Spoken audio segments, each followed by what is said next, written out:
Omkar Maurya classes पर आप सभी लोगों का स्वागत करता हूं। मैं ओमकार मौर्य।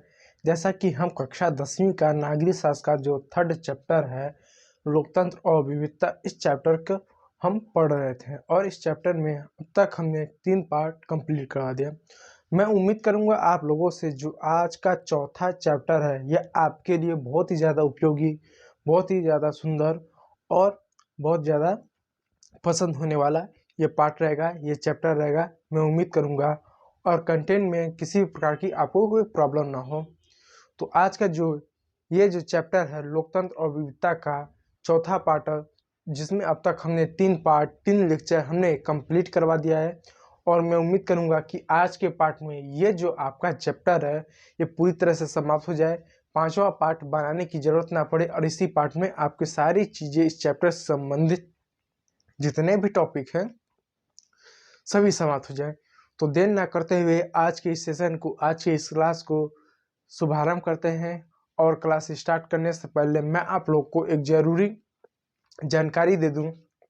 ओमकार मौर्य क्लासेस पर डेली शाम 5 बजे कक्षा 10वीं के बच्चों के लिए, जो हमारे यूपी बोर्ड के बच्चे हैं, जो हमारे हिंदी माध्यम के बच्चे हैं, उनके लिए डेली लाइव क्लास चलाई जाती है हमारे इस यूट्यूब प्लेटफॉर्म पर। तो आप जो है हमारे साथ जुड़ सकते हैं। आप किसी भी सब्जेक्ट से हो, चाहे आपका इतिहास हो, भूगोल हो, समाजशास्त्र हो, समाजशास्त्र यानी अर्थशास्त्र या नागरिक शास्त्र, समाजशास्त्र आपको 11-12 में मिलेगा। तो अगर आप इन 4 विषयों में से किसी भी विषय को पढ़ना चाहते हैं तो आप हमारे चैनल को सब्सक्राइब कर सकते हैं, आप हमसे जुड़ सकते हैं। हमारे यहाँ समग्र विषयों का अध्ययन निःशुल्क कराई जाती है। तो देर न करते हुए हम अपने इस लाइव क्लास को आरंभ करते हैं। मैं लाइव हूँ, डेली शाम 5 बजे मैं लाइव आता हूँ। यदि किसी भी प्रकार का आपका डाउट है तो लाइव चैट में आप मुझसे पूछिए।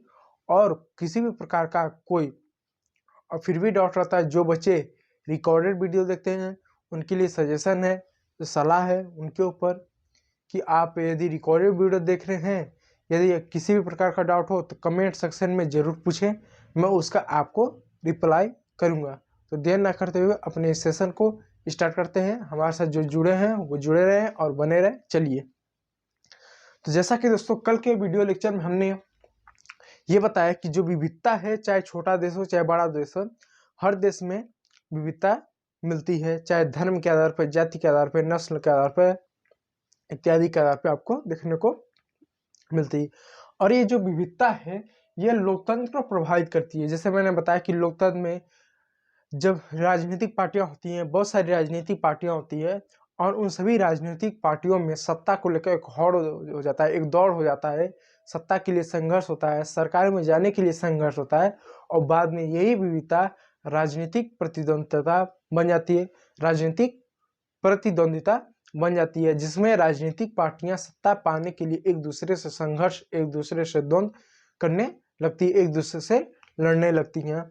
और बाद में यही सामाजिक विभाजन, यही विविधता आपका राजनीतिक विभाजन ले लेता है। क्योंकि जो सामाजिक विभाजन है जाति के आधार पर, धर्म के आधार पर, लिंग के आधार पर, वर्ग के आधार पर, अमीर गरीब, भाषा के आधार पर, क्षेत्र के आधार पर, बाद में यही सामाजिक विभाजन आपका राजनीतिक विभाजन हो जाता है। फिर एक समय बाद इस जाति के लोग केवल इस पार्टी को वोट देने लगते हैं, इस भाषा के लोग केवल इस पार्टी को वोट देने लगते हैं, इस संप्रदाय को मानने वाले लोग केवल इस पार्टी को वोट देने लगते हैं। इस तरह से ये सामाजिक विभाजन आगे चलकर एक क्या राजनीतिक विभाजन बन जाता है। और राजनीतिक विभाजन का फायदा जो पार्टियां हैं, जो राजनीतिक पार्टियां हैं भरपूर उठाती हैं चुनावों के समय, चुनाव मुद्दों के दौरान, सत्ता में जाने के लिए, सरकार बनाने के लिए। और जब वो ऐसी पार्टियां जब सत्ता में जाती हैं, सरकार में जाती हैं, तो किसी एक दो विशेष जाति, संप्रदाय, वर्ग, भाषा, क्षेत्र पर ही वो क्या फोकस करती हैं, समुदाय पर ही फोकस करती हैं, उसका विकास करती हैं, उनके लिए कार्य करती हैं, जिससे उस समाज में, उस देश में समुच्चय देश का विकास नहीं हो पाता है। कोई ना कोई ऐसा वर्ग जरूर आता है जो उनके विकास से अछूता रह जाता है, छूट जाता है या पीछे रह जाता है, या उतना विकास नहीं होता है जितना उन वर्गों का, उन जातियों का, उन क्षेत्रों का विकास होता है जितना उनका नहीं हो पाया है। तो कहीं ना कहीं इससे यह लोकतंत्र में, राजनीतिक लोकतंत्र में जो विविधता है एक बुरा प्रभाव तो दिखाती है, और कहीं कहीं पर ऐसा देखने को हमको लगता है कि क्या इस तरह की विविधता, इस तरह की सामाजिक विभाजन जो राजनीतिक विभाजन बन गया है, क्या देश को विखंडित कर देगी?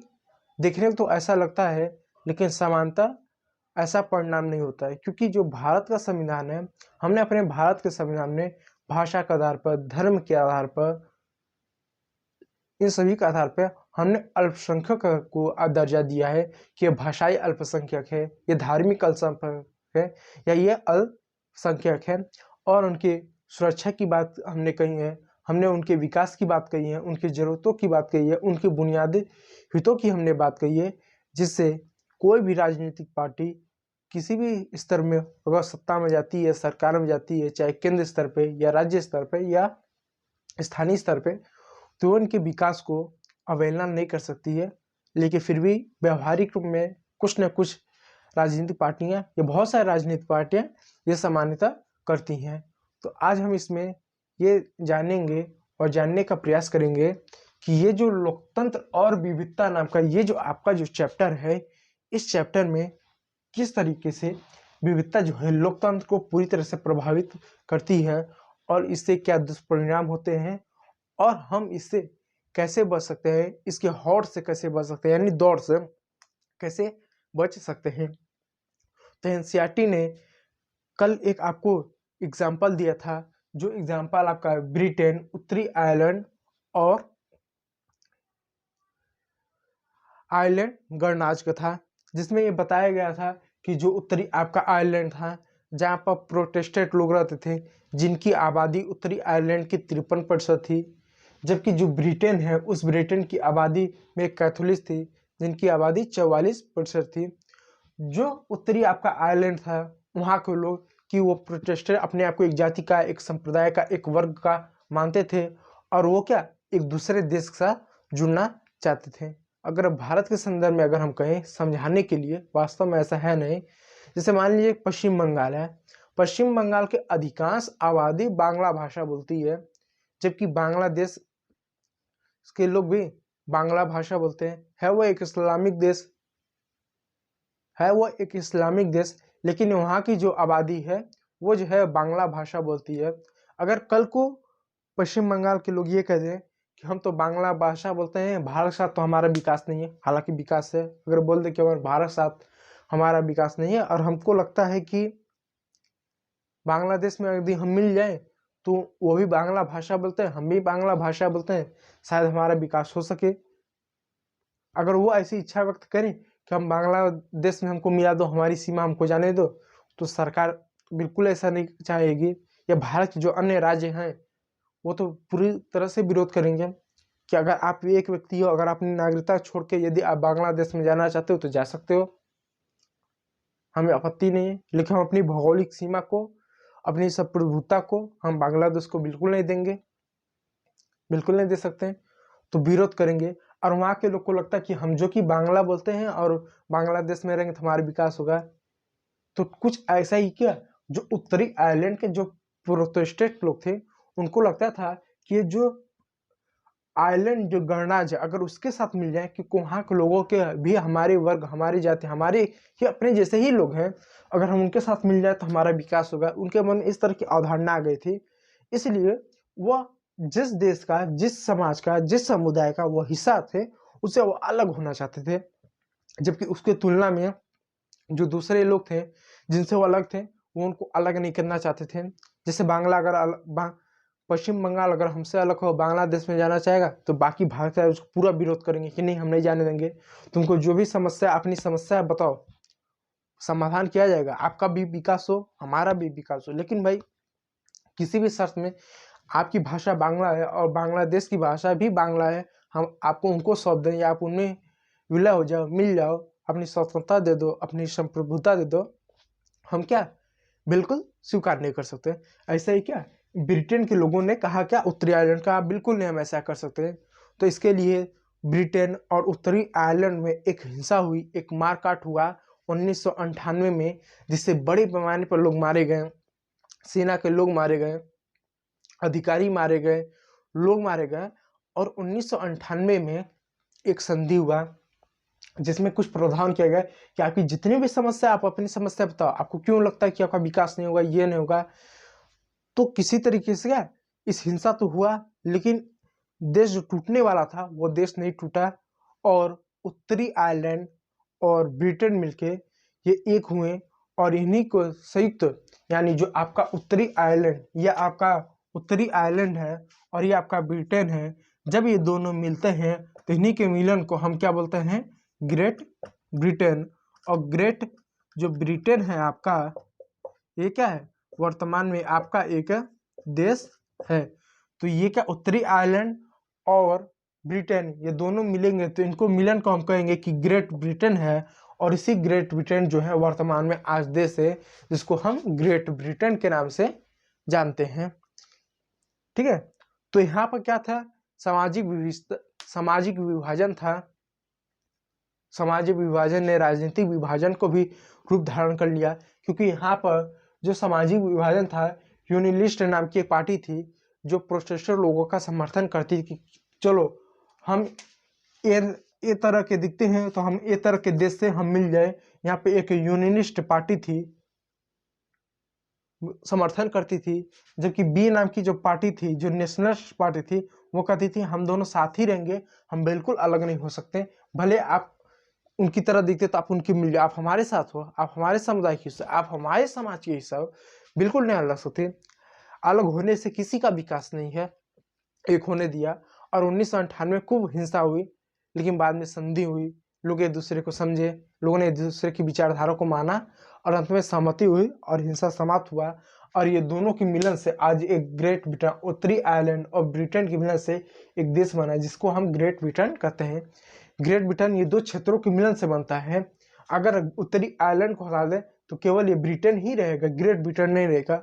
और उत्तरी आयरलैंड और ब्रिटेन के मिलने से ग्रेट ब्रिटेन हम कहते हैं। तो यहाँ पर क्या था, जो सामाजिक विभाजन था, इस सामाजिक विभाजन का फायदा राजनीतिक पार्टियों ने अपने सत्ता के लिए, अपने हित के लिए उन्होंने फायदा उठाया। ऐसा लगा कि देश जो है ये दो टुकड़ों में बट जाए, है था उस समय था ही एक ही देश, ऐसा नहीं कि दो देश था, एक ही देश था लेकिन दो टुकड़ों में बट रहा था सामाजिक विभाजन के आधार पे। जैसे अगर हम उत्तर भारत के अगर अधिकांश राज्यों की बात कर ले, अपवाद स्वरूप कुछ राज्यों को छोड़ दें, तो अधिकांश राज्यों में हिंदी बोली जाए, हिंदी बोली जाती है। अगर साउथ इंडिया के लोग जो कि तमिल, तेलुगु, कन्नड़ बोलते हैं, अगर हमसे वो कहते हैं कि हमारी भाषा अलग है, आपकी भाषा अलग है, हम अपना एक अलग देश बनाए, तो हम बिल्कुल नहीं मान सकते कि हम इसको, कोई सरकार या कोई क्षेत्र को लोग चाहेंगे ही नहीं। भारत का संविधान इसकी मंजूरी नहीं देता कि आप अलग देश बना लो। हाँ, आपकी भाषा अलग है, संस्कृति अलग है, कल्चर अलग है, उसमें अगर आप अलग राज्य की मांग करते हो तो सरकार, संविधान कहता है ठीक है अलग राज्य का दर्जा दे दो। जैसे आंध्र प्रदेश एक राज्य था, लेकिन 2 जून वर्ष 2014 में उसका विभाजन होकर तेलंगाना एक नए राज्य के रूप में उभरा। कल को तेलंगाना में राज्य में भी लोग मांग के इसको और 2 राज्य में बनाओ, तो सरकार और संविधान इसकी मान्यता देती है कि आप बना सकते हो, हमको आपत्ति नहीं है। लेकिन आपको एक स्वतंत्र देश के रूप में आपको कभी भी मान्यता नहीं दी जाएगी, ना तो अपनी सीमा किसी देश के साथ आपको साझा करने का, मिलाने का भी अधिकार आपको बिल्कुल नहीं दिया जाएगा। भारत में सभी राज्यों के संविधान यह अधिकार देता है सरकार को कि भारत में राज्यों की संख्या आप बढ़ा घटा सकते हो, लेकिन आप अपनी भौगोलिक सीमा, आप अपनी भूमि, अपनी स्वतंत्रता, अपनी संप्रभुता किसी के साथ साझा नहीं कर सकते, किसी को दे नहीं सकते, किसी अधीन नहीं हो सकते, बिल्कुल मंजूरी नहीं देता है। तो ऐसा यहाँ पर भी क्या, उत्तरी आयरलैंड, ग्रेट ब्रिटेन दोनों एक देश का ही हिस्सा थे। जैसे नॉर्थ इंडिया और साउथ इंडिया, उत्तर भारत और दक्षिण में जैसे एक देश, एक ही है, बस हमने दिशा की वजह से 2 भाग में कर दिया कि ये दक्षिण भारत है, उत्तर भारत है। तो ऐसे ये भी क्या, एक ही देश थे, ये उत्तरी आयरलैंड, ग्रेट ब्रिटेन, ये ब्रिटेन एक ही थे, लेकिन इनकी जातियां अलग थी, संप्रदाय अलग थे, इस वजह से अलग होना चाहते हैं। जबकि लोगों ने पूरा विरोध किया कि अलग बिल्कुल नहीं होने जाएंगे, होने नहीं देंगे। अगर भारत का साउथ इंडिया कहते कि हमको अलग कर दो, अलग राज्य की मान्यता दे दो, एक देश की मान्यता दे दो, तो संविधान इसकी मंजूरी बिल्कुल नहीं देता। आपको अलग राज्य होना है, प्रांतीय सरकार बना, उसकी मान्यता संविधान देता है, लेकिन अलग देश की कभी नहीं देता है कि आप किसी देश का साथ मिले या स्वतंत्र देश के रूप में आप व्यवहार करें, बिल्कुल नहीं। इसकी मान्यता, इसकी मंजूरी बिल्कुल नहीं देता। तो उस समय भी क्या, वहाँ पर जो सामाजिक विभाजन था, इस सामाजिक विभाजन की वजह से ये अलग होना चाहते थे, और इस अलग जब होना चाहते थे, इसका जो है भरपूर फायदा जो है राजनीतिक दल ने आग में घी डालने काम किया। राजनीतिक जो पार्टियां थी अपनी निस्वार्थ भावना, अपनी जो है स्वार्थ के लिए, अपनी इच्छा के लिए, अपनी लालच के लिए, वो भी कहीं ना कहीं इस विखंडन पे बल दिया ताकि इसका विखंडन हो, ये विखंडन हो और दूसरे के साथ मिल सके। लेकिन हालांकि हिंसा तो खूब हुआ है, लेकिन उसके बावजूद भी क्या, उसके बावजूद भी क्या, उसके बावजूद भी इनका बंटवारा नहीं हो पाया, और एक पहले भी थे और एक आज भी रहते चले गए। तो 1998 में इन दोनों यानी प्रोटेस्टेंट वर्ग और कैथोलिक वर्ग में एक समझौता हुआ, एक संधि हुआ, जिसमें कुछ शर्तें रखी गई, कुछ बातें रखी गई, जिससे फिर भविष्य में कभी भी अलग या किसी दूसरे देश के साथ जाने का बात नहीं करेंगे। तो कहने का मतलब कभी कभी जो सामाजिक विभाजन होता है वो राजनीतिक विभाजन तो बनता है, और राजनीतिक पार्टियां अपने स्वार्थ भावना के लिए, सत्ता में जाने के लिए, अन्य लालच की वजह से इसका जो है प्रयोग तो करती हैं, इस विविधता का ठीक ठाक प्रयोग करती हैं अपनी लालच के लिए, ठीक है, लेकिन एक प्रयोग करती हैं, ठीक है।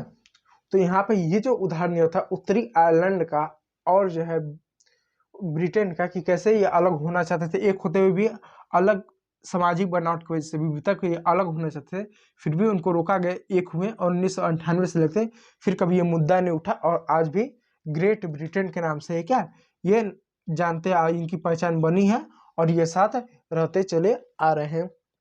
तो यहाँ पर विविधता था, अलग होने की कगार पाया, लेकिन अलग नहीं हुआ।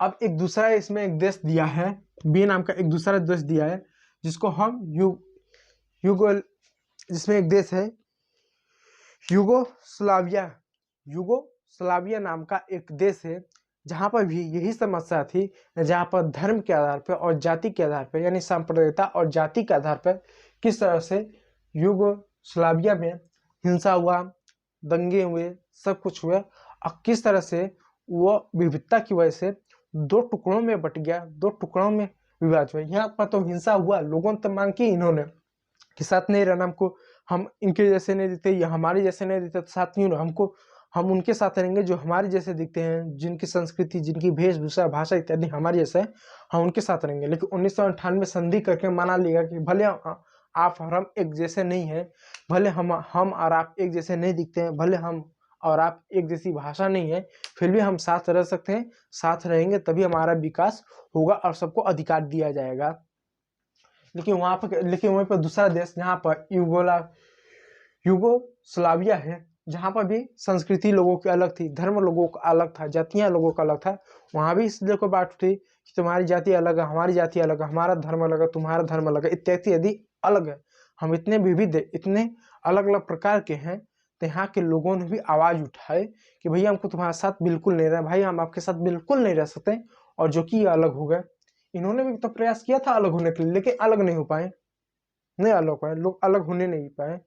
अगर आप अमेरिका का इतिहास पढ़ो, तो अमेरिका के इतिहास में जो आपका, अगर ये अमेरिका है, संयुक्त राज्य अमेरिका है, तो 1960-65 के दशक में ऐसा होता है कि जो उत्तरी अमेरिका है, उत्तरी अमेरिका, मैं महाद्वीप की बात नहीं कर रहा हूँ, जो हमारा संयुक्त राज्य अमेरिका है, जैसे हम कहते हैं ना उत्तर भारत, दक्षिण भारत, ठीक है सर, उत्तरी अमेरिका, दक्षिण अमेरिका, तो दक्षिण अमेरिका यहाँ जो रहने वाले लोग थे, ये क्या, वो अमेरिका से अलग होना चाहते थे, जबकि वहीं पर जो उत्तरी अमेरिका के जो लोग थे, वो दक्षिणी अमेरिका के लोग को रोके कि नहीं भैया अलग नहीं होने देंगे, साथ में रहेंगे।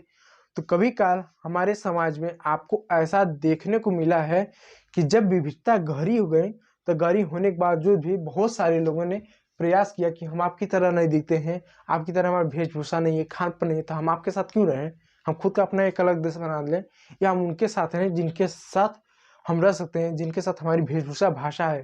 तो ये सही नहीं है कि हम अगर आपकी तरह नहीं दिखते हैं तो हम आपकी तरह नहीं रह सकते, रह सकते हैं, विकास हो सकता है, सब कुछ संभव है। तो बस एक गलत मानसिकता है जो लोगों के मन में भर जाती है कि हम इस भाषा के, इस जाति के, तो हम आपके साथ नहीं रह सकते, पूरी तरह से रह सकते हैं, वो कोई मैटर नहीं करता। अब क्यों मैटर नहीं करता, कैसे नहीं मैटर करता, मैं अभी आपको इसके बारे में बताता हूँ। आप एक सेकंड जरूर करिए, आप स्क्रीनशॉट ले लीजिए, ठीक है। तो मैं कुल मिलाकर ये करना चाहता था कि यहाँ के लोग जो कि अलग थे, अलग होने के बाद भी अलग होना चाहते थे कि हम आपकी तरह नहीं दिखते तो हम आपके साथ क्यों रहे, लेकिन साथ रहें। तो अब मेरा एक कहानी के माध्यम से मैं आपको समझाता हूँ। देखिए, 15 अगस्त 1947 को भारत आज़ाद हुआ। 14 अगस्त यानी एक दिन हमसे पहले पाकिस्तान आज़ाद हुआ और पाकिस्तान एक नए देश के रूप में, विश्व के सामने आया, दुनिया के सामने आया, विश्व के राजनीतिक नक्शे में आया। जब पाकिस्तान बना था तो पाकिस्तान बना था धर्म के आधार पर, क्योंकि मोहम्मद अली जिन्ना कहते थे कि जो पाकिस्तान है मुस्लिमों का देश है, हिंदुस्तान है हिंदुओं का देश है। हालांकि हिंदुस्तान सबके लिए है, हिंदुस्तान जाति धर्म आधार पर वाला देश नहीं है। यहाँ पर हमने हमारा जो भारत देश है, अब भारत के इतिहास से पढ़ के देखो तो हमारे यहाँ आर्य आए, हूण आए, शक आए, बहुत सारे लोग हैं। हमने सबका स्वागत किया। मध्यकालीन भारत में मुगल आए, तुर्क आए, अफगान आए, अंग्रेज आए, डच आए, आधुनिक भारत में पुर्तगाली आए, हमने सबका स्वागत किया। भारत ऐसा है कोई भी रह सकता है, बस शांति से रहे, ठीक है। तो कहने का क्या मतलब है, जब पाकिस्तान मोहम्मद अली जिन्ना ने उसमें क्लियर कर दिया था कि पाकिस्तान मुसलमानों का देश है, उन्होंने कहा था कि जो हिंदुस्तान है भारत हिंदुओं का देश। हम तो कहता हूँ हिंदुस्तान सभी के लिए है, ये धर्म जाति के आधार पर भारत किसी लिए एक वर्ग एक संप्रदाय के लिए नहीं बना है। प्राचीन समय से लेकर आज तक भारत में बहुत सारे लोग हैं, हमने सबका सम्मान किया, सबको हमने जगह दिया, ठीक है। तो उस समय पाकिस्तान तो बना। जब पाकिस्तान बना था तब पाकिस्तान की आबादी में केवल 10% आबादी गैर मुस्लिम थे, यानी मुस्लिम में थे, सिख थे, हिंदू थे, केवल 10%। 10% के अंदर आपके हिंदू सिख दोनों आ जाते थे, 90% मुस्लिम थे। और पाकिस्तान ने भाषा का कोई उतना बहुत ज़्यादा तामझाम नहीं था, लेकिन जब भारत बना तो भारत में हिंदू भी थे, मुस्लिम भी थे, सिख भी थे, जैन भी थे, बौद्ध भी थे, पारसी भी थे, सभी धर्म के लोग थे। और भारत में भाषा भी दुनिया भर की थी, जैसे हिंदी है, तेलुगु है, तमिल है, कन्नड़ है, मलयालम है, गुजराती है, बंगाली है, बांग्ला भाषा, बहुत सारी भाषाएं थी। उस समय के समय बहुत सारे दार्शनिक हुए, बहुत सारे ऐसे चिंतक हैं, ब्रिटेन के रहने वाले, अमेरिका के रहने वाले, बहुत सारे लोगों ने ये कहा कि भारत इतनी सारी विविधता वाला देश है, भारत में दुनिया भर की सभी धर्म हैं, सभी जाति है, इतनी भाषाएं हैं कि भारत में जितनी आपको भाषाएं देखने को मिलती हैं, जितना आपको बोली देखने को मिलता है, जितना खान पान आपको देखने को मिलता है, जितना धर्म आपको देखने को मिलता है, वेशभूषा भाषा देखने को मिलता है, उतना विश्व में किसी देश में नहीं देखने को मिलता है। आप चीन चले जाएं, उसकी आबादी अगर 140 करोड़ है, मुझे कंफर्म नहीं मालूम, आप ऐसा मानिए, अगर उसकी आबादी 140 करोड़ है तो उसमें इतनी भाषा नहीं मिलेगी। पूरे चीन में घूम लीजिए, एक ही दो ही भाषा, एक ही भाषा चलेगी, वहाँ की चाइनीज भाषा। खान पान भी एक ही जैसा है, वेशभूषा भी एक ही जैसा है, मान्यता भी एक ही से जैसा है, कल्चर भी एक ही जैसा है। लेकिन हमारे यहाँ हर राज्य में हर क्षेत्र में अपना अपना है। यूपी में देखिए बहुत सारे लोगों की अपनी वेशभूषा भाषा विचारधारा है। बिहार में चलिए कुछ ना कुछ चेंज हो जाएगा, वहाँ खाने पीने की चीज़ें चेंज हो जाती है, वेशभूषा भाषा थोड़ी सी चेंज हो जाती है, थोड़ा सा लहजा चेंज हो जाता है, सब कुछ चेंज हो जाता है। तो उस समय अमेरिका ब्रिटेन के बहुत सारे लोगों ने ऐसे कहा, दुनिया के बहुत सारे ऐसे चिंतक हुए, दार्शनिक हुए, उन्होंने ये बात कहा कि जो भारत है, इस भारत में इतनी सारी जातियां हैं, इतने सारे धर्म हैं, इतने सारे संप्रदाय हैं, ये भारत तो बन गया, आज़ाद तो हो गया, लेकिन भारत क्या ज़्यादा लंबे समय तक ये चलेगा नहीं, क्योंकि कुछ समय बाद 10 साल बाद, 20 साल बाद, 25 साल बाद इसमें कुछ फॉल्ट आ जाएगा कि इतने सारे धर्म है, इतने सारे भाषा है, इतनी सारी जाति है, इतनी सारी तुम्हारे यहाँ विविधता है, ये चल नहीं पाएगा। और 20 से 25 साल बाद क्या ये कई सारे टुकड़ों में बढ़ जाएगा, और इसके इतने सारे टुकड़ों होंगे कि ये क्या भारत कई सारे देशों में बढ़ जाएगा। और पाकिस्तान के बारे में क्या कहा जाता था कि पाकिस्तान में ज़्यादा धर्म नहीं है, ज़्यादा भाषा नहीं है, कुछ नहीं है, एक सब एक ही जैसा है, तो पाकिस्तान काफ़ी लंबे समय तक चलेगा। ये कभी नहीं कहा पाकिस्तान टूटेगा। लेकिन आज अगर आप बात करें तो हमने अपने देश का 75वां स्वतंत्र दिवस भी मना लिया, गणतंत्र दिवस भी मना लिया, 75+ हमने मना लिया। और भारत जैसा था आज उससे भी विशाल हुआ। हमारे यहाँ आज़ादी हुआ तो उसमें गोवा नहीं था, गोवा भी जोड़ा, सिक्किम में जोड़ा, हमारा ही था, ठीक है, हुआ। तो हम क्या टूटे नहीं, लेकिन वहीं पर जो पाकिस्तान जिसको कहा जाता था कि एक ही धर्म है, भाषा ज़्यादा नहीं है, ये कभी टूटेगा ही नहीं। और क्या पाकिस्तान जब बना तो पाकिस्तान अपने 23 से 24 साल बाद ही पाकिस्तान टूट गया। पाकिस्तान के 2 टुकड़े हो गए और पाकिस्तान जो एक देश था वो 2 देश बन गया। तो उस समय तो पाकिस्तान क्यों टूटा, सवाल उठता है। भारत में इतने सारे धर्म हैं, जातियां हैं, भाषा हैं और बहुत सब कुछ है, तो भारत तो टूटा नहीं और टूटना भी नहीं चाहिए। लेकिन पाकिस्तान में जो कि एक ही धर्म था, एक ही भाषा था, तो पाकिस्तान क्यों टूटा? नहीं टूटा। पाकिस्तान टूट गया, भारत नहीं टूटा, टूटेगा भी नहीं भारत। क्यों? क्योंकि नहीं टूटा इस वजह, क्योंकि हमारे ऐसा संविधान है जो सबको बुनियादी, सबको मूलभूत आवश्यकता, बुनियादी अधिकार सब कुछ देता है। सबको यह लगता है कि भारत उसका, किसी को ऐसा नहीं लगता कि भारत में उसका कोई सम्मान नहीं है, बहुत चीज़ें हैं। तो अब ये टूटा क्यों पाकिस्तान, भारत क्यों नहीं टूटा? तो कहने का मतलब है कि जो कहा जाता है कि किसी देश में विविधता बहुत ज़्यादा रहेगी तो उस देश का विखंडन हो जाएगा, विभाजन हो जाएगा, ये कहने की बात है। जरूरी नहीं कि सभी देश में विखंडन होगा। बहुत से ऐसे दुनिया में बहुत से ऐसे देश हैं जो बहुत विविधताएं वाले देश हैं और वहाँ की विविधता इतनी गहरी है, इतनी गहरी गुथ गई है कि वो टूट नहीं सकते। जैसे अगर भारत में ये कह दो कि भारत में भारत हमारा है, भारत में इतनी सारी जातियां धर्म हैं, अगर आपको लगता है कि भारत में हिंदू और मुस्लिम एक साथ रहेंगे तो भारत नहीं चल पाएगा। तो आप सपोज कर लिए, मान लिया मुस्लिम देश छोड़ के चलेंगे भारत में, तो भारत, आप इसको जाति या धर्म पर बुरा मत समझिएगा, एक समझाने के लिए मैं आपको बता रहा हूँ। जैसे कि कोई कहता है कि भारत में हिंदू मुस्लिम हम इनका हमेशा लड़ाई झगड़ा रहता है, इससे ये होगा वो होगा। मैं कहता हूँ चलो मुस्लिम देश छोड़ के चले गए, भारत में केवल हिंदू है, तो क्या फिर लड़ाई नहीं होगी? तो जो हिंदू है वो ब्राह्मण और दलित ये आपस में लड़ेंगे। अब मान लो दलित है, दलित छोड़ के भारत चले गए, भारत को छोड़ के चले गए, फिर कौन लड़ेगा? फिर ब्राह्मण और क्षत्रिय आपस में लड़ेंगे। दुबे और चौबे है ना, ये आपस में लड़ेंगे। मान लो चौबे भी छोड़ के चले गए, फिर दुबे में कौन लड़ेगा? सीनियर दुबे, जूनियर दुबे, ये आपस में लड़ेंगे। जूनियर भी मान लो छोड़ के चले गए तो मिस्टर दुबे और मिसेस दुबे लड़ेंगे। यानी आप तब तक लड़ोगे जब तक आप अकेले ना हो जाओ। यानी अगर आपकी लड़ने की प्रवृत्ति है कि मुझे लड़ना है तो आप लड़ोगे, आप तब तक लड़ोगे जब तक अकेले नहीं हो जाओगे। अगर साथ रहना है तो आप लड़ लोगे। जैसे यदि साथ नहीं रहना है, कोई ऐसा भी ताक दे, कोई ऐसा कैसे ताक दिया, आप उतने में लड़ जाओगे। अगर नहीं लड़ना है तो कुछ भी हो जाए, कितनी भी विपत्ता आ जाए, आपको साथ रहना है तो आपका पड़ोसी चाहे हिंदू हो, मुस्लिम हो, किसी धर्म का हो, किसी भी जात का है, आप रह लोगे। नहीं रहना है, वो आपके धर्म का हो, आपके जाति का हो, आपका ही हो, आप तब तक लड़ोगे जब तक आप अकेले ना हो जाओ। पाकिस्तान में क्या था? पाकिस्तान में तो एक ही धर्म था, एक ही भाषा था, सिया सुन्नी भी नहीं था वहाँ पर। सिया सुन्नी सिया सुन्नी कुर्द थे, सिया सुन्नी थे, ठीक है। लेकिन उसके बावजूद भी पाकिस्तान टूट के बिखर गया। तो पाकिस्तान को नहीं टूटना चाहिए था, एक ही धर्म था, एक ही भाषा था, फिर वो क्यों टूटा? क्योंकि उनके लिए क्या था, लड़ने की तो प्रवृत्ति शायद बन गई थी।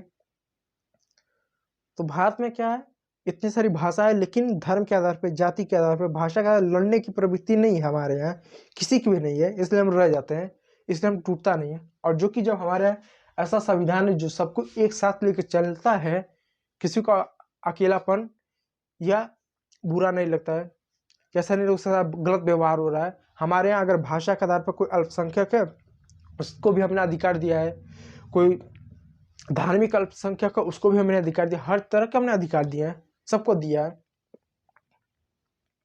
सवाल ये उठता है कि कितनी विविधता है, विविधता से कोई देश अलग नहीं हो सकता है। बस सवाल है आपको साथ रहना है कि नहीं रहना है। पाकिस्तान में इतनी विविधता नहीं थी, फिर भी पाकिस्तान टूटा। भारत में इतनी विविधता है लेकिन फिर भी भारत है, आगे भी रहेगा। और ये सवाल है कि भारत इतनी भाषाओं वाला, इतनी जातियों वाला, इतनी बोलियों वाला, इतने धर्म वाला अगर एक देश हो सकता है तो पूरी दुनिया भी एक देश हो सकता है, आप ये मानो, ठीक है। तो अब यहाँ पर 2 एग्जाम्पल देख के बताया गया है एनसीईआरटी, जिसमें आपका उत्तरी आयरलैंड, ब्रिटेन देख बनाया कि इनकी अलग अलग संरचना थी, विविधता थी, अलग होना चाहते थे लेकिन अलग नहीं हुए। हिंसा तो हुआ, तो बहुत ज़्यादा हिंसा नहीं हुआ। 1998 में एक संधि हुआ, ये एक रहे, आज भी एक होते हुए चले आ गए। अब वहीं पर दूसरा उदाहरण दिया गया, यूगोस्लाविया दिया गया है, जहाँ पर भाषा अलग है, भाषा नहीं, जहाँ पर धर्म अलग है। एक बार देख लो यहाँ पर क्या, जहाँ पर क्या यूगोस्लाविया में धार्मिक और जाति विभाजन है, जहाँ पर धर्म अलग है, जाति अलग है, इसके वजह से यूगोस्लाविया का विभाजन हो गया। क्यों हुआ भाई? यह इनका नहीं हुआ लेकिन उनका हो गया। तो जरूरी नहीं है कि जिस देश में जाति धर्म भाषा रहेंगे तो विभाजन होगा। बहुत सारे देश में विभाजन है, बहुत सारे विभाजन नहीं हुआ है। तो आपकी सोच के ऊपर रखता है कि आप क्या सोचते हो। ठीक, अब आगे कुछ चीजों के बारे में आपको और बता देता हूँ। देखिए, तो किसी भी देश में तीन आयाम, अब तीन आयाम क्या है, ये आपका एनसीईआरटी में टॉपिक दिया है। अब मैं तीन आयाम को समझाता हूँ। तीन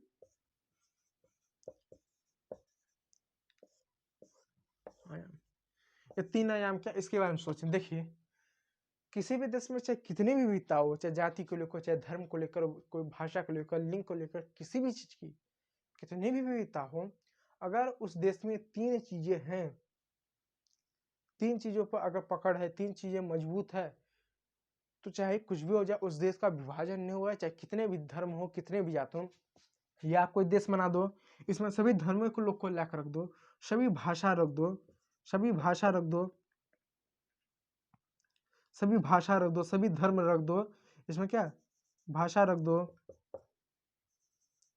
धर्म रख दो,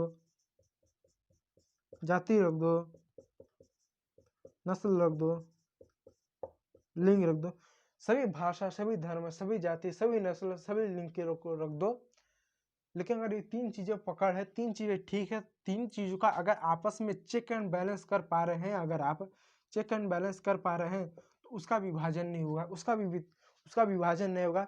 चाहे जनसंख्या 5 लाख हो, चाहे 50 करोड़ हो, चाहे क्षेत्रफल इतना हो, चाहे इतना हो, आपका विभाजन होगा ही नहीं। क्षेत्रफल चाहे 1 लाख वर्ग किलोमीटर हो, चाहे 50 लाख वर्ग किलोमीटर, विभाजन नहीं होगा। ये तीन आयाम क्या है, तीन आयाम के बारे में आपको बताता हूँ। देखिए, तीन आयाम क्या है, इसका मैं आपकी जो किताब है, इस किताब में यहाँ देखिए तीन आयाम दिया ना, मैं वही से उठाया हूँ, उसको मैं आपको बताने के आयाम, ठीक, तीन आयाम को बताने का प्रयास करता हूँ। लेकिन उसको बताने से पहले मैं जरा साइड हो जाऊँ और आप लोगों का एक कमेंट पढ़ लूँ। कमेंट पढ़ने के बाद जो है हम जो है आगे जो है बढ़ेंगे। और उम्मीद कर पा रहा हूँ कि जो चीज़ें मैं बता रहा हूँ आपको चीज़ें समझ में आ रही होंगे। यदि चीज़ें समझ में आ रही हैं तो आप जो है ना कमेंट करके बताइएगा, और चीज़ें जब ना समझ में आए ना तो मुझे देखिए, पहला तीन आयाम में से पहला आयाम है अलग मानते हो, अलग मानते हो। उसी देश का विभाजन होगा, उसी राज्य का, उसी देश का, उसी समाज का विभाजन होगा जिस समाज में रहने वाले लोग अपने आप को अलग मानते हो। जैसे भारत है, भारत का है तो भारत में किसी भी राज्य का किसी भी व्यक्ति को कहीं से उठा लो, किसी व्यक्ति को आप चाहे बिहार से उठा लो, चाहे तमिलनाडु से उठा लो, चाहे आप गुजरात से उठा लो, और उसको कुछ ना करो, उसको जो है क्रिकेट के मैदान में उसको बैठा दो और उसको भारत का राष्ट्र ध्वज दे दो तो फेंकेगा नहीं। उस स्टेडियम में यदि भारत का राष्ट्रगान बज जाए तो वह सम्मान करेगा। क्यों? क्योंकि वो अपने आप को मानता है वो उस देश का। क्योंकि उसी देश का विभाजन होगा जिस देश के लोग अपने आप को अलग मानते हो। हमारे देश में कोई भी व्यक्ति, चाहे उसकी कोई भी धर्म हो, कोई जाति हो, कोई भाषा हो, कोई नस्ल हो, कुछ भी हो, वो अपने आप को भारत में मानता है।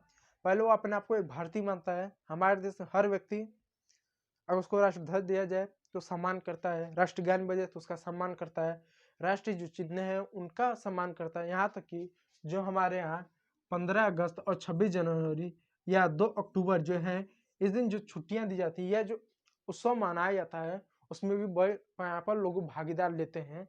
भले किसी धर्म को, किसी जाति को, किसी भाषा के, अब भारत कहीं भी रहने वाले हो, लेकिन सब मनाते। क्यों? क्योंकि वो अपने आप को अलग मानते नहीं हैं, अलग नहीं मानते, क्योंकि भारत के लोग अपने आप को अलग नहीं मानते हैं। तो उसी देश का विभाजन होगा जिस देश के लोग अपने आप को अलग मानते हो। भारत के लोग अपने आप को कभी अलग नहीं मानते हैं। भारत के सभी लोग सबसे पहले अपने आप को भारतीय मानते हैं। भारतीय मानने के बाद वो फिर मानते हैं कि हम हिंदू हैं, मुस्लिम हैं, बौद्ध हैं, जैन हैं, फिर मानते हैं कि यूपी के हैं, बिहार के हैं, मराठी हैं, गुजराती है, बंगाली हैं, तब मानेंगे, या तब उस भाषा को मानेंगे। पहले अपने आप को भारतीय मानेंगे, भारतीय मानने के बाद ही वो किसी भाषा का, किसी धर्म का, किसी जाति का, किसी क्षेत्र का मानेंगे। सबसे पहले वो क्या भारत का मानेंगे। और भारत का हो आप और भारतीय हो तो इसके लिए बहुत सारे राष्ट्रीय प्रतीक हैं, बहुत सारे चिन्ह है, जैसे राष्ट्रीय ध्वज है, राष्ट्रीय ध्वज है, राष्ट्र ध्वज है, राष्ट्र ध्वज है, राष्ट्रगान है, राष्ट्रीय राष्ट्रीय पुरस्कार राष्ट्रीय पुरस्कार है, तो राष्ट्र ध्वज है, राष्ट्रगान है, राष्ट्रीय पुरस्कार है, राष्ट्रीय चिन्ह है, जिसका अर्थ है राष्ट्रीय फूल कमल है, राष्ट्रीय पशु बंगाल टाइगर है, राष्ट्रीय पशु मोर है। तो क्यों ये सारे चिन्ह हमने क्यों बना के रखे हैं कि राष्ट्रीय फल ये है, राष्ट्रीय फूल ये है, राष्ट्रीय पशु वो है, राष्ट्रीय चिन्ह ये है, राष्ट्रीय गान ये है, क्यों हमने ऐसे करके रखा है? ताकि लोग अपने आप को अलग ना माने, अपने आप को एक माने, अपने आप को एक से जुड़ा सके। इसलिए किसी देश में लोगों को अलग ना माने अपने आप को, इसलिए सबसे ज्यादा जरूरी है उस देश में राष्ट्रीय चिन्ह हो, राष्ट्र का प्रतीक हो, जिसको वो व्यक्ति अगर उस चीज को देखे तो अपना माने। वो उस चीज को देखने के बाद वो भूल जाए किसी धर्म का, किसी जैसे भारत का जो राष्ट्र ध्वज है वो किसी को दे दो वो अपना देश का ही मानेगा कि भारत का है, वही नहीं मानेगा इस धर्म का, इस जाति का, इस भाषा का, इस क्षेत्र का। कहीं भी दे दो भारत में किसी व्यक्ति को अपना ही मानेगा, क्योंकि वो राष्ट्र ध्वज है, राष्ट्र ध्वज, राष्ट्रगान, राष्ट्रीय चीजें वो मानता है कि पूरे व्यक्ति का है, अपना है। तो जो राष्ट्र ध्वज होता है और राष्ट्रीय चीजें होती है, जो राष्ट्रीय संपत्ति होती है, राष्ट्रीय जो चिन्ह होते हैं, उसको देखकर सभी व्यक्ति को लगता है कि अपना है, हमारा है, उसमें अपनापन आता है, अलगावपन नहीं आता है। तो उस देश का विभाजन होगा जिस देश को लोग अपने आप को अलग मानते हैं। हमारे यहाँ के लोग अपने आप को अलग नहीं मानते, सब भारतीय मानते हैं। भारतीय पहले मानेंगे, फिर उसके बाद धर्म जाति किसी क्षेत्र का मानेंगे। तो पहला यहाँ वहाँ किसी कोई देश तब तक एक रहेगा, कितनी भी विविधता हो वो मैटर नहीं करेगा। पहला चीज मैटर करता है कि जिस भी देश, जिस भी समाज के लोग साथ रहेंगे वो अपने आप को अलग ना माने। अलग मानेंगे तो आज नहीं कल अलग होंगे, और अलग नहीं मानेंगे तो कभी अलग नहीं होंगे। और अलग अलग ना माने इसके लिए राष्ट्रीय चिन्ह ये सब चीजें होना जरूरी है, जिससे उनके अंदर ये भावना रहे कि हम सबका ये चीज है। ठीक है, तो पहला आयाम में क्या होता है कि अलग ना मानने वाले, यानी उस देश का विभाजन नहीं होगा जिस देश के लोग अपने आप को अलग ना माने। ठीक, अब आगे देखिए। आयरलैंड के लोग खुद को सिर्फ प्रोटेस्टेंट या कैथोलिक के तौर पर नहीं पर देखते हैं, तब तक उनका शांत हो पाना संभव था। यानी जो आयरलैंड था और जो आयरलैंड था उत्तर, जो आपका उत्तरी आयरलैंड था और ब्रिटेन था, तो उत्तरी आयरलैंड को अपने आप को जो है प्रोटेस्टेंट के रूप में मानते थे, और जो ब्रिटेन के लोग थे अपने आप को कैथोलिक के रूप में मांगते थे। तो उससे क्या वो तब तक शांत नहीं होता, तब तक हिंसा हुए, किए दंगे किए, सब कुछ किए, क्योंकि वो अपने आप को किसी स्तर पर मांगते थे, वो अपने आप को केवल प्रोटेस्टेंट के रूप में प्रोटेस्टेंट के रूप में और कैथोलिक के रूप में आते थे, इसलिए वो शांत नहीं हुए। लेकिन बाद में जब उनको राष्ट्रीय स्तर पर बताया गया, पूरे राष्ट्रीय स्तर पर बताया गया कि आप ग्रेट ब्रिटेन का हिस्सा हो, आप ब्रिटिशियर्स हो, अंग्रेज हो जो, तो वो शांत हुए। तो जब तक जिस क्षेत्र के लोग अपने आप को अलग मानेंगे तब तक वहां पर हिंसा या अलगाव की भावना रहेगी। ठीक है, तो वो जरूरी है कि किसी देश में अपने आप को अलग न मानने की प्रवृत्ति ना हो, अलग मानने का विचार ना हो, तो इसलिए वहाँ साथ नहीं हो पाए। जब उनको बताया गया कि आप प्रोटेस्टेंट कैथोलिक बाद में, पहले आप जो है ब्रिटिशर्स हो। जैसे भारत के जो लोग हैं, हम किसी दूसरे देश में जाएं तो वहाँ पर हमको भारतीय कहा जाएगा, इंडियन कहा जाएगा, वो बाद में इंडियन हमको कहा जाएगा। वो नहीं कहेगा कि आप यूपी वाले हो, या बिहार वाले हो, या पंजाब के हो, या तेलुगु बोलने वाले हो, या कन्नड़ बोलने वाले हो, या बांग्ला भाषा यानी बंगाली हो। किसी दूसरे देशों में आपकी केवल आपकी पहचान भारतीय इंडियन है, क्योंकि हमारे यहाँ के लोग सबसे पहले अपने आप को इंडियन भारतीय मानते हैं, फिर किसी क्षेत्र, किसी देश का, किसी क्षेत्र, किसी राज्य, किसी भाषा का मानते हो। तो यहाँ पे ये लोग तब तक दंगा या हिंसा करते रहे जब तक अपने आप को प्रोटेस्टेंट या कैथोलिक संप्रदाय का मानते रहे, तब तक ये लोग शांति नहीं है। जब इनके अंदर भरा कि आप केवल प्रोटेस्टेंट या कैथोलिक नहीं, आप एक ही देश, एक ही समाज के हिस्सा हो, अलग नहीं हो। ठीक, अब आगे देखिए।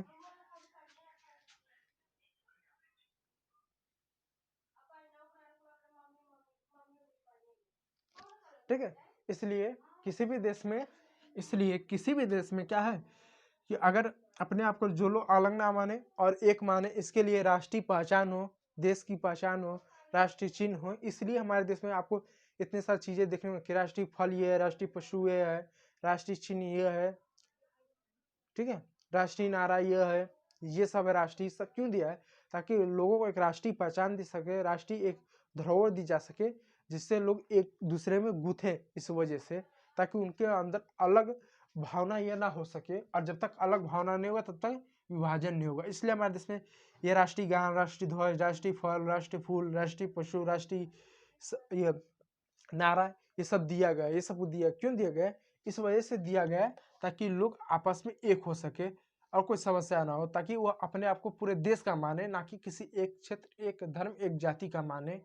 ऐसा चिन्ह हो ही ना, ठीक है। अब दूसरा बात देखिए, दूसरा आयाम देखिए। अब आगे दूसरी महत्वपूर्ण चीज है कि श्रीलंका केवल सिंहलियों के लिए है कि मांग तमिल समुदाय की पहचान और हितों के खिलाफ थी। दूसरी बात यह महत्वपूर्ण है कि अगर आपने ये पढ़ा होगा, क्या आपने सत्ता की साझेदारी पढ़ी, तो उसमें उन लोगों ने ये मांग किया था। अगर आपने पहला चैप्टर सत्ता की साझेदारी पढ़ी है मेरी, तो आप समझ पाएंगे। पहले चैप्टर में क्या होता है, जो श्रीलंका है, उस श्रीलंका में जो सिंहली थे वो ये कहते हैं कि श्रीलंका केवल केवल क्या सिंहलियों की है। तो पहला दूसरे देश में ये ना हो कि कोई भी क्षेत्र किसी एक के लिए है, यानी देश किसी एक व्यक्ति, समाज, वर्ग, धर्म, जाति, नस्ल, लिंग,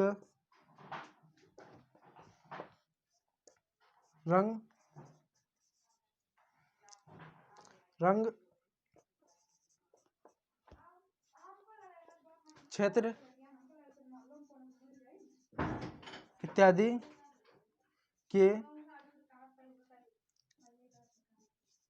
लिए ना हो, ठीक है। यानी जैसे श्रीलंका में जो सिंहली थे वो ये कहते थे कि श्रीलंका केवल हमारा है, और जो तमिलियंस थे वो कहते थे, जो तमिल भाषा बोलने वाले लोग थे उनको मानते ही नहीं थे कि ये क्या, ये देश तुम्हारा है। तो इससे क्या वहां पर बड़े पैमाने पर हिंसा होती थी। तो पहला दूसरा बात है, जान लीजिए, किसी देश में कितनी भी विविधता हो, देश का दूसरा कारण से बंटवारा, अगर उस देश में रहने वाले किसी एक व्यक्ति, एक समूह, एक समाज, एक संप्रदाय, एक वर्ग को लग गया कि वह देश केवल उसी का है, तो बाकियों में असंतोष होगा और हिंसा होगी। इसलिए ये देश किसी एक व्यक्ति का है, ऐसा वहां पर विचारधारा है नहीं। इसलिए जब किसी को लगे देश किसी एक व्यक्ति का है, एक समाज का है, एक वर्ग का है, एक जाति का है, एक नस्ल का है, यदि जैसे मान लीजिए, आप घर पे ऐसा बुरा मत मानिएगा, जैसे मान लीजिए अगर अगर हिंदू ये कहने लगे कि जैसे लोग कहते हैं ना कि हिंदुस्तान, जैसे भारत के अगर संविधान में देखो तो दो शब्द का प्रयोग किया गया, एक भारत और एक इंडिया। इंडिया यानी भारत, हिंदुस्तान शब्द का प्रयोग किया ही नहीं गया, क्योंकि बहुत से लोग कहते हैं कि भारत का नाम भारत हटा के या भारत के साथ साथ हिंदुस्तान भी रख दो। तो अगर हिंदुस्तान रख दिया तो बहुत से लोग कि हिंदुस्तान में हिंदू शब्द आ रहा है, तो क्या हिंदुओं का देश है? अगर ये किसी के मन में विचार धर्म बैठ जाए कि हिंदुस्तान केवल हिंदुओं का देश है, तो जितने बाकी अन्य धर्म हैं उनके मन में एक आ जाएगा कि ये देश हमारा नहीं है, तो अलग होना चालू कर देंगे हमसे। लेकिन अगर हिंदुस्तान की जगह पे ये जो शब्द है, जैसे कि भारत है या इंडिया है, इंडिया, तो सब मानते हैं। तो ये इसको पढ़ने से ऐसा नहीं लगता कि ये किसी धर्म या जाति का, ऐसा लगता है समर्थन करता है। बात समझ पा रहे? तो भारत और इंडिया क्या है, ये दो नाम हमारे देश के लिए प्रयोग किया जाता है, भारत या इंडिया। इंडिया, हिंदुस्तान शब्द का हमारे लिए प्रयोग, हम अपने व्यवहारिक भाषा में हम हिंदुस्तान शब्द का प्रयोग करें। अब बहुत लोग कहते हैं कि हिंदुस्तान इसलिए भारत का नाम पड़ा क्योंकि हिंदुओं का देश है। सब बकवास की बात है। हिंदुस्तान हिंदुओं का देश नहीं, सभी लोगों का देश है। लेकिन जो ये कहते हैं कि हिंदुस्तान केवल हिंदुओं का देश है, वो करके क्या करते हैं, बाकी अन्य जो धर्म के लोग हैं, जो जाति के लोग हैं, जो वर्ग के लोग हैं, उनके मन में कड़वाहट सा पैदा करते हैं कि क्या कि देश में हमारा कोई अधिकार नहीं। ये इसलिए अगर हिंदुस्तान शब्द का प्रयोग होगा तो बाकी धर्मों को लगेगा कि हमारा शब्द गलत हो रहा है, देश तो सबका है। तो किसी देश का विभाजन दूसरे कारण से नहीं होगा। अब इसलिए किसी देश का विभाजन ना हो, इसलिए उस देश में देश जो है किसी एक व्यक्ति का ना हो, एक समाज का ना हो, एक वर्ग का ना हो, एक धर्म का ना हो, एक जाति का ना हो, वो सबके लिए हो। और ऐसा उस देश का नाम ना हो, ऐसा उस देश का कोई नारा ना हो जिससे लगे कि ये किसी एक धर्म का है, किसी एक जाति का है, किसी एक वर्ग का है।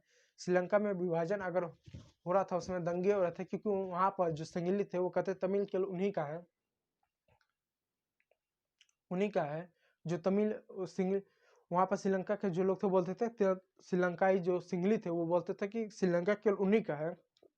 जो श्रीलंका में जो सिंगली थे वो बोलते थे कि श्रीलंका केवल उन्हीं का है, बाकियों का नहीं है। तो बाकियों को लगता है हमारा नहीं तो हम कहाँ के हैं, तो अलग होना चाहते थे अपने दम पे, ताकत पे। अगर भारत पे कर दिया जाए कि हिंदुस्तान केवल हिंदुओं का है या मुस्लिमों का है या इस संप्रदाय का या इस भाषा का है, तो देश में विभाजन होना चालू हो जाएगा और भारत सबका है।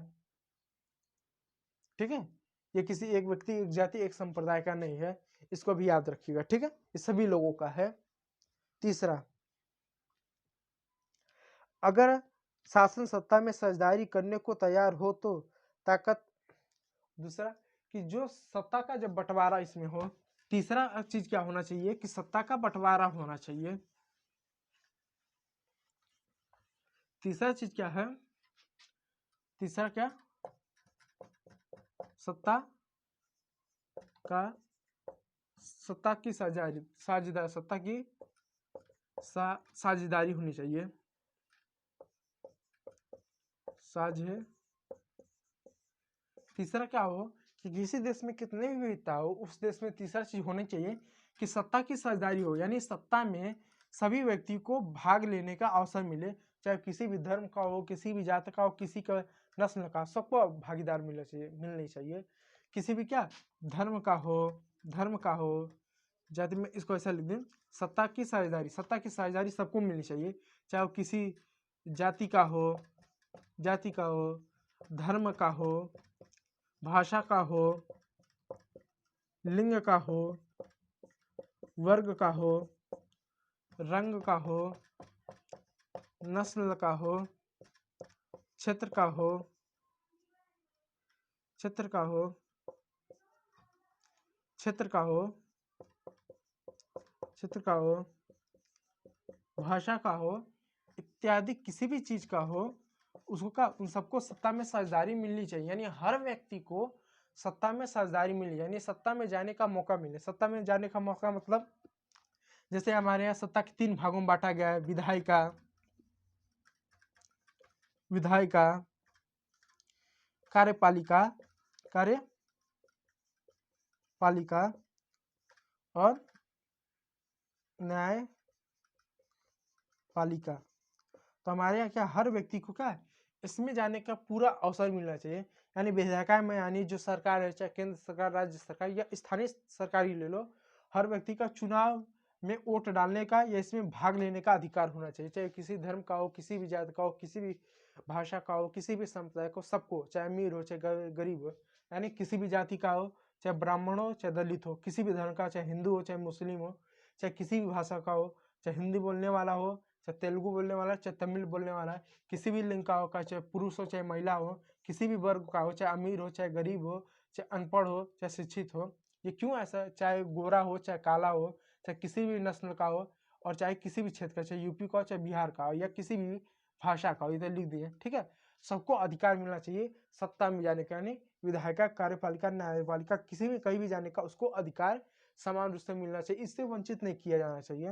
वोट हर व्यक्ति डाल सकता है। अब मैं यहाँ वोट का क्यों बात कर रहा हूँ आप समझिए। सत्ता की साझेदारी में सबको इसमें भाग लेने का अवसर मिलना चाहिए। जैसे अब वोट भी हुआ तो सबको डालने का अधिकार मिलना चाहिए। अब सबको डालने का अधिकार क्यों मिलना चाहिए मैं बताता हूँ। जैसे अमेरिका जैसे देशों में शुरुआती दौर में जब चुनाव होता था तो सबको वोट देने का अधिकार नहीं होता था। उस समय वोट देने का अधिकार क्यों कुछ लोग को था। जैसे कि जो अमीर है वही वोट डाल सकता है, जो पढ़ा लिखा है वही वोट डाल सकता है, या जो टैक्स भरता है वही वोट डाल सकता है, या जो पुरुष है वही वोट डाल सकता है। मतलब बहुत से देशों में पहले ऐसा नियम था कि केवल वोट वही डाल सकता है जो अमीर है, गरीब वो व्यक्ति वोट नहीं डाल सकता। कुछ देश में ऐसा था कि वोट के वही डाल सकता है जो पढ़ा लिखा है, जो अनपढ़ है वो वोट नहीं डालेगा। कुछ देशों में ऐसा था कि वोट केवल पुरुष ही डाल सकते हैं, महिलाएं नहीं डाल सकती। तो ऐसा भेदभाव था। तो उनको क्या सत्ता से बाहर कर दिया, तो उनको लगता था हम इस देश के नागरिक, हमको कोई अधिकारी ने दिया वोट डालने, सरकार बना लेकिन हम वोट ही नहीं डाल रहे हैं। तो उससे क्या उनके अंदर एक असंतोष बढ़ जाता था। तो इससे क्या जब विविधता होती थी जाति धर्म भाषा किसी लेको, तो बाद में देश बंटने की स्थिति था कि टुकड़े हो सकते, 2 3 4 टुकड़े। हमारे ऐसा ना हो, प्लस हमारे देश का लोकतंत्र है और सभी चीजें सुचारू रूप से चल सके, इसलिए हमने क्या सबको अधिकार दिया। आप किसी जन को सभी वोट दे सकते हैं। अब इससे क्या होगा, जैसे मान लीजिए कुछ चीजें बहुत से देश ऐसे बोलते थे कि वोट देने का अधिकार उन्हीं को दो जो पढ़े लिखे हैं, जो नहीं पढ़े उनको वोट देने का अधिकार मत दो। तो हमारे देश में लोगों ने इसकी आलोचना की, क्योंकि बहुत सारे नेताओं ने उन्होंने ये कहा कि हमारे देश में 100 लोग हैं, 100 में से 20 पढ़े लिखे हैं, मान लीजिए 80 नहीं पढ़े लिखे हैं। अगर 20 पढ़े लिखे, अगर ये 20 पढ़े लिखे अगर यही वोट देंगे और 80 पढ़े लिखे नहीं, ये नहीं वोट देंगे, तो जो सरकार बनेगी केंद्र के स्तर पे, राज्य के स्तर पे, वो काम किसके लिए करेगी? सबके लिए? वो सबके लिए काम ही नहीं करेगी। काम केवल उसी के लिए करेगी जो पढ़ा लिखा है, क्योंकि उन्हें मालूम है हमको वोट वही दिया है जो पढ़ा लिखा है, और उसी को वोट मिलने से हमारी सरकार आएगी, हम सत्ता में आएंगे, तो उन्हीं के लिए काम करेंगे। और जो पढ़े लिखे हैं उनके लिए काम नहीं करेगी। फिर मान लीजिए ऐसा कानून बन जाए कि वोट केवल पुरुष दे सकते हैं, महिला नहीं दे सकते। मान लीजिए इस समाज में 50 महिला हैं और 50 पुरुष हैं। अब उनको मालूम कि 50 पुरुष वोट दिए हैं, इस वजह से क्या हम सत्ता में आए हैं, तो क्या वो जो सरकार जो बनेगी वो महिलाओं के लिए कोई काम करेगी? कुछ नहीं करेगी, महिलाओं को हटा दिया जाएगा। अगर वोट केवल अमीर व्यक्ति या जो व्यक्ति टैक्स भर सकता है उसी को वोट देने का अधिकार है, तो जो सरकार बनेगी वो किसके लिए काम करेगी? मान लीजिए उस देश में 100 व्यक्ति हैं, मान लीजिए 20 व्यक्ति जो है अमीर है और मान लीजिए 80 व्यक्ति गरीब हैं, तो काम किसके लिए किया जाएगा? अमीर व्यक्ति के लिए काम किया जाएगा। वो जो 80 व्यक्ति है उसको तो साइड कर दिया जाएगा। तो ऐसे क्या होगा कि अगर हम ये कर दे कि जो पढ़ा है वही वोट डाल सके, जो टैक्स भरता है वही वोट डाल सकता है, या जो पुरुष है वही वोट डाल सकते हैं, तो बाकी ऐसे समाज की बहुत सारी जनसंख्या वो अलग हो जाएगी, और जो पढ़े लिखे हैं वो वोट नहीं डाल पाएंगे, जो महिला वो वोट नहीं डाल पाएंगे, जो गरीब है वो वोट नहीं डाल पाएंगे। तो इससे क्या होगा, जो सरकार बनेंगी वो सबके लिए काम ही नहीं करेगी, चाहे कितना भी कर दे वो केवल इन्हीं के लिए ही काम करेगी। तो वो क्या आगे नहीं होंगे, वो और पीछे होंगे, तो देश का विकास नहीं होगा। और देश का साथ में विकास भी नहीं होगा, प्लस वो पीछे होंगे, इसके साथ साथ इनके अंदर असंतोष आएगा, असंतोष कि हम भी इस देश के नागरिक हैं, तो हमारे साथ कैसा होगा? तो ये क्या देश के टुकड़े होने की या देश का विखंडन होने की विखंडन, यानी देश बंटने की संभावना बढ़ जाती है कि देश टूट सकता है, देश कई सारे भागों में बढ़ जाएगा। मतलब इनको वोट देने का अधिकार नहीं है या समानता का अधिकार नहीं, तो कहेंगे हमको अलग देश बनाने दो, बात खत्म, हमको तुम्हारे साथ रहना नहीं है, हम ऐसा देश बनाए जहाँ पर हम सब समान रहेंगे, सबको वोट देने का अधिकार रहेगा। तो इससे भी क्या देश बंटने की स्थिति। तीसरा सबसे बड़ा कहा, किसी भी समाज में कितनी भी विविधता रहे, जाति को लेकर धर्म को लेकर, सबको क्या सत्ता में साझेदारी मिलनी चाहिए।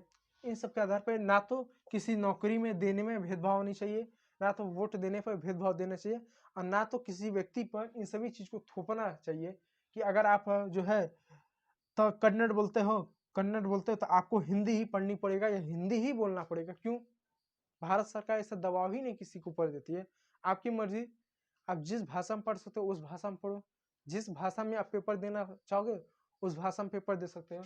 अब भारत में अगर आप केंद्र सरकार द्वारा कोई भी पेपर आए, अगर उस पेपर को देने जाओ तो कम आपको जो है 22 की 21, मुझे कंफर्म नहीं मालूम, 21 से 22 भाषाओं का आपको ऑप्शन दिया जाता है। जैसे मान लीजिए नीट का पेपर हो रहा है डॉक्टरी के लिए, यदि डॉक्टरी के लिए अगर आपका नीट का पेपर हो रहा है तो इसके लिए आपको 22 भाषाएं दी जाएंगी कि आप 22 भाषाओं में से किस भाषा में पेपर देना चाहेंगे। हिंदी, इंग्लिश, तमिल, तेलुगु, कन्नड़, बंगाली, मराठी, गुजराती, पंजाबी, सिंधी, ऐसे 22 भाषाएं दी जाएंगी, किस भाषा में आप पेपर देना चाहोगे, जिस भी भाषा में आप दे सकते हो।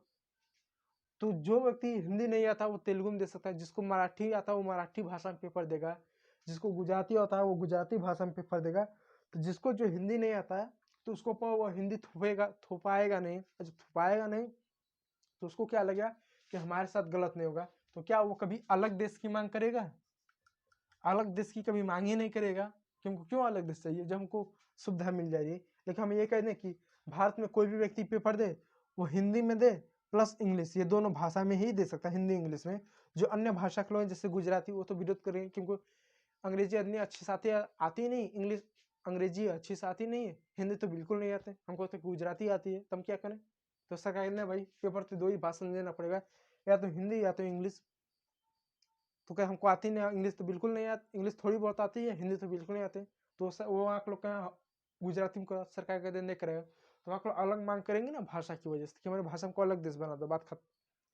तो ऐसा ना हो, इसलिए हमने क्या सत्ता में हर जगह उनको भागीदारी दिया है, चाहे पढ़ने लिखने का हो, चाहे वोट देने का हो, चाहे सरकारी नौकरियां हुआ, चाहे कहीं पर भी आपके ऊपर है, आप फैसला करो, सरकार से कुछ आपके ऊपर दबाव नहीं देगी, ठीक है। तो तीसरा जरूरी है, किसी क्षेत्र में विभाजन ना हो, सत्ता की साझेदारी देनी पड़ेगी, नहीं सत्ता की साझेदारी तो होगा नहीं। अब मैं जो बेकार की जो चीजें जो मैंने लिखी है, बेकार की चीजें मतलब जो आपको समझाने के लिए, इसको मैं इरेज कर दूं, इसको मैं इरेज कर दूं, ठीक है, ठीक है। अब जो है 1 पॉइंट, 2 पॉइंट, अब 3 पॉइंट। तो 3 आयाम में आप ये 3 बातों को याद रखिएगा, अलग मानते हो नहीं राष्ट्र और राष्ट्रगान, देश किसी एक व्यक्ति, एक समुदाय समाज वर्ग नाम, और तीसरा सत्ता की साझेदारी। आप जो है इसका एक स्क्रीनशॉट ले लें, ये जो चीजें हैं आपके लिए पेपर की दृष्टिकोण से बहुत ज्यादा इंपॉर्टेंट है, आप इसको नोट कर लें, ठीक है। तो चलिए, आपने इसको नोट कर लिया होगा, और मैं उम्मीद करूंगा चीजें आपको समझ में आ रही होंगी, आई होंगी। और इसी के साथ साथ जो हमारा जो चैप्टर है ना, ये जो चैप्टर है ये पूरी तरह से समाप्त हो गया है। आपका जो तीसरा जो चैप्टर है लोकतंत्र और विविधता, ये पूरी तरह से समाप्त हो गया। अब अगला चैप्टर को हम पढ़ेंगे, 4th चैप्टर को पढ़ेंगे। उम्मीद करूंगा कि ये वीडियो आपके लिए हेल्पफुल रहा होगा, उपयोगी रहा होगा, बहुत ही सुंदर रहा होगा, अच्छा रहा होगा। यदि अच्छा रहा होगा तो एक लाइक कीजिएगा, सब्सक्राइब कीजिएगा चैनल को, और कमेंट करके बताइएगा यदि किसी प्रकार का डाउट रहा होगा, और इस सबको नोट करते हुए काफी चलते रहिएगा, ठीक है। चलिए, तो आज के सेशन को समाप्त करते हैं। वीडियो आज का थोड़ा लंबा हो गया, लेकिन उम्मीद करता हूँ कि चीज़ें समझ में आएंगी। चलिए, तो कल के वीडियो में फिर मिलते हैं। चलिए, thank you for watching my video.